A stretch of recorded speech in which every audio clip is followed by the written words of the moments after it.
Subscribe to our YouTube channel and press the bell icon to get the latest updates. पंछियों की हैरान कर देने वाली ऐसी बातें जिनमें बहुत से लोग विश्वास करते हैं तो कुछ उन्हें अंधविश्वास का नाम दे देते हैं। दुनिया भर में आपने ऐसे बहुत से रिवाज और बातें सुनी होंगी जिनके पीछे कोई खास तर्क नहीं है, फिर भी उन बातों को लोग मानते हैं।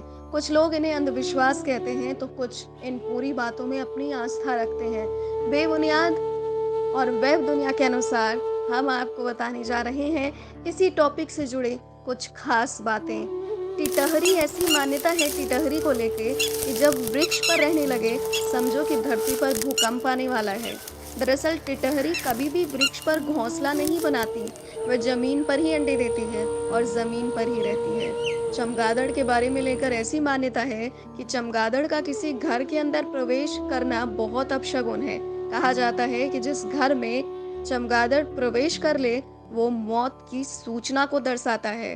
प्राचीन या मध्यकाल में चमगादड़ ऐसी बीमारियों को फैलाता था जिनका इलाज करना असंभव था, इसलिए चमगादड़ को मौत का दूत कहा जाता है। कौवा अगर भोर होते ही प्रथम पहर में घर पर आ जाए और अपनी आवाजें निकाले तो इसे घर में किसी अतिथि के आने की सूचना माना जाता है। दिन के दूसरे पहर में कौवे की आवाज आए तो माना जाता है कि व्यापार में लाभ होगा। प्रथम पहर में दक्षिण दिशा में कौवे की आवाज सुनाई देना लाभ कराता है। मध्याह्न में सुनाई दे तो पद की प्राप्ति होती है, लेकिन तीसरे और चौथे प्रहर की आवाज का मतलब है कि खराब संदेश मिलेगा। अगर एक स्थान पर बहुत से कौवे बैठे हों तो विवाद का कारण बनता है। वर्षा ऋतु में कौवे को झुंड अगर बिना आवाज करे अपने घोंसले में लौटने लगे तो तेज वर्षा होती है। घर में बहुत सारे कौवों का बैठना मृत्यु का कष्ट दे सकता है। चलते हुए सिर पर कौवे का स्पर्श करना भी स्वास्थ्य और आयु के लिए अच्छा नहीं होता। रात में अगर कौवे बोले, दिन में गीदड़ बोले तो अवश्य ही कोई बड़ा उपद्रव होगा। घर में अगर चिड़िया घोंसला बना ले तो समझ लो कि आपके घर बहुत सी खुशियां आने वाली हैं। कहते हैं आपके घर में या बालकनी में चिड़िया अपना घोंसला बनाकर रहने लगे तो समझो कि आपके घर में खुशियों की शुरुआत होने वाली है। इससे हर तरह की विपदा दूर होती है और घर के सारे सदस्य का चित्त खुश रहता है।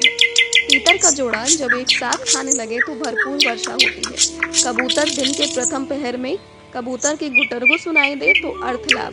तीसरे पहर में विवाह या प्रेम संबंध होने की मान्यता है, लेकिन अगर चौथे प्रहर में सुने तो कार्य में हानि होने का योग रहता है। कबूतर के सिर के ऊपर से उड़ना जीवन के कष्टों को कम करता है। कबूतर का किसी स्थान पर रहना उस स्थान के रहने वालों को नुकसान पहुंचाता है। घनघोर घटाओं और चमकती बिजली के बीच यदि कबूतरों के झुंड आकाश में ऊंचाई भरने के स्थान पर चुपचाप वृक्षों पर बैठे रहे तो उन घटाओं और बिजली चमकने का कोई अर्थ नहीं होता, अर्थात उस समय वर्षा नहीं होती। कोयल, दिन के प्रथम पहर में कोयल की आवाज सुनाई दे तो नुकसान हो सकता है, इसलिए इस संदर्भ में जब भी ऐसी आवाज सुने तो वहां से हट जाने की हिदायत दी गई है। बाज की आवाज अगर दिन के प्रथम पहर से पहली दिशा में दिखाई दे या सुनाई दे तो ये शुभ माना जाता है। ऐसा लगातार होने पर खेती के हाल अच्छे होंगे, लेकिन अन्य समय में उसकी आवाज सुनाई दे तो इससे परेशानी होने की स्थिति बनती है। उल्लू की आवाज रात के प्रथम पहर, द्वितीय और चतुर्थ पहर में सुनाई दे तो इच्छा के पूर्ण होने के संकेत हैं। इससे अर्थ लाभ, व्यापार में लाभ और राज दरबार आदि में लाभ मिलेगा। लेकिन एक ही दिशा में उल्लू का बार बार आवाज आना, उसका दिखना ज्यादा कल्याणकारी नहीं है। ये संकट की सूचना है या इसे आपकी सेहत खराब होने की सूचना भी माना जाता है। मुर्गा, दिन के प्रथम पहर या दूसरे पहर में मुर्गे की आवाज सुनाई दे तो किसी पुराने व्यक्ति से मिलन होता है और सुख सुविधाओं से बढ़ोतरी होती है। तीसरे और चौथे प्रहर में सुनाई दे तो चोट लगने और जलने का योग रहता है। Subscribe to our YouTube channel and press the bell icon to get the latest updates.